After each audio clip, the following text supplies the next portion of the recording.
We have seen women's right to choose taken away in states around the country overnight.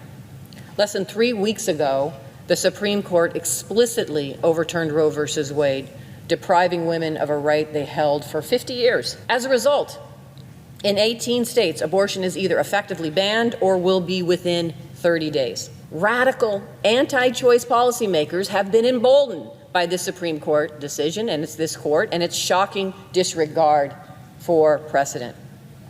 Yet they are not satisfied with a country where abortion is only banned in half the states. We know now they are working to introduce legislation in Congress to ban abortion nationwide.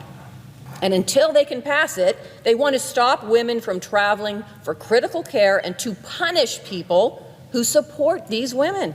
Imagine traveling hundreds of miles for essential health care only to be turned away for fear of a lawsuit. That's why I and my colleagues have introduced this bill to make it crystal clear. States cannot and must not prosecute women who travel across state lines for critical reproductive care.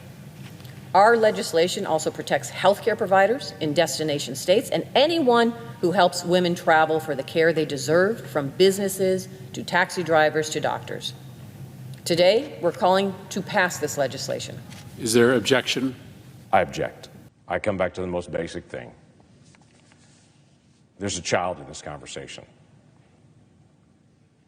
And maybe this body should pay attention to children as well, and to wonder what their future could be to travel in the days ahead as well.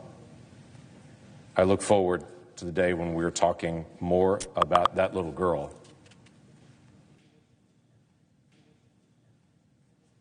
and less about misinformation. I object.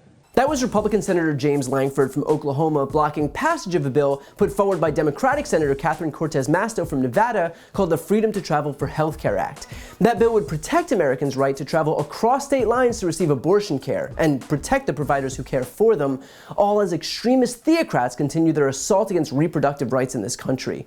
And first off, just the fact that we need to get this protection is just beyond comprehension, really. We're talking about passing legislation to ensure that Americans can travel between states within America. And yet still, there are Republicans like Senator Lankford who want to strip you of your right to be able to travel between states in this country, so long as it means they'll be able to force you to give birth.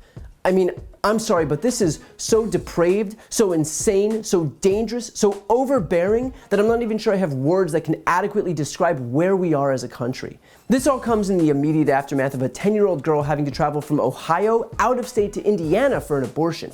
A 10-year-old, a fourth grader who was raped. If these Republicans like James Lankford had their way, that little girl would carry that child to term, and that 10-year-old would have to figure out how to be a mother.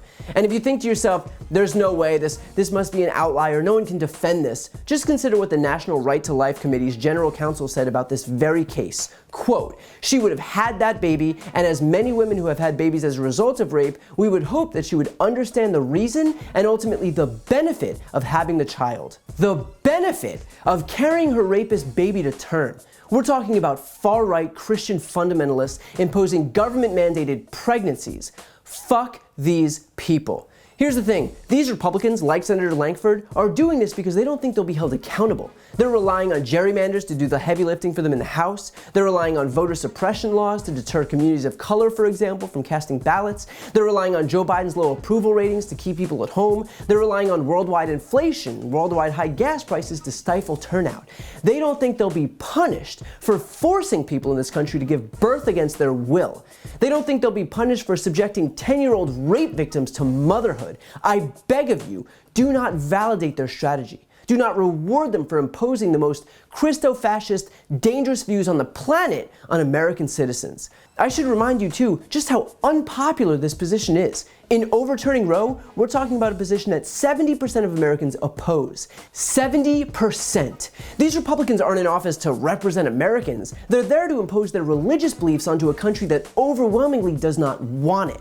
They're not there to govern, they're there to proselytize. They're there to abuse their positions of power by shoving their religion down your throat. The same people who just a few years ago fearmongered about death panels when the ACA was passed are now forcing little girls, rape victims, to have their rapist babies because they've decided that their fucked up interpretation of their own religion should be imposed on everyone else. They call themselves constitutionalists while outright ignoring the very separation of church and state outlined in that document.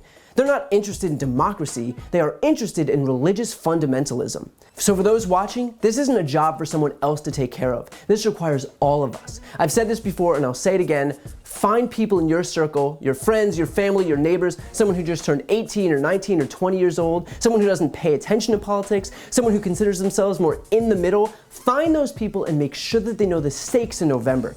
And if they say that Democrats aren't meeting their expectations or that Joe Biden's not being strong enough, remind them what's at stake if it's not Democrats or if it's not Joe Biden. Remind them what would happen if Republicans took control. We would see national abortion bans, even in cases of rape or incest. We would see contraception banned. We would see same-sex marriage laws and sodomy and anything that doesn't comport with their religious views banned.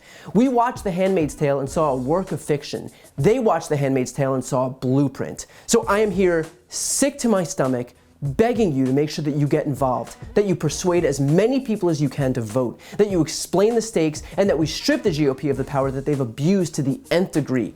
The only way this ends is if the people who are passing these laws have their positions of power taken away. We have a chance to do exactly that, to deliver that exact message in just a few months. So you can feel enraged, you can feel energized, but don't feel defeated. This is the part where we fight back and win. To see more videos like this, click the subscribe button right here on this screen. And to support my work beyond that, check out my podcast, No Lie with Brian Tyler Cohen, where I cover the week's most important stories and interview the biggest players in the world of politics, including President Biden, Kamala Harris, Pete Buttigieg, Elizabeth Warren, Katie Porter, and so many more. The link is also right here on this screen. And finally, to take action yourself and sign petitions on the most important issues, go to briantylercohen.com/petition.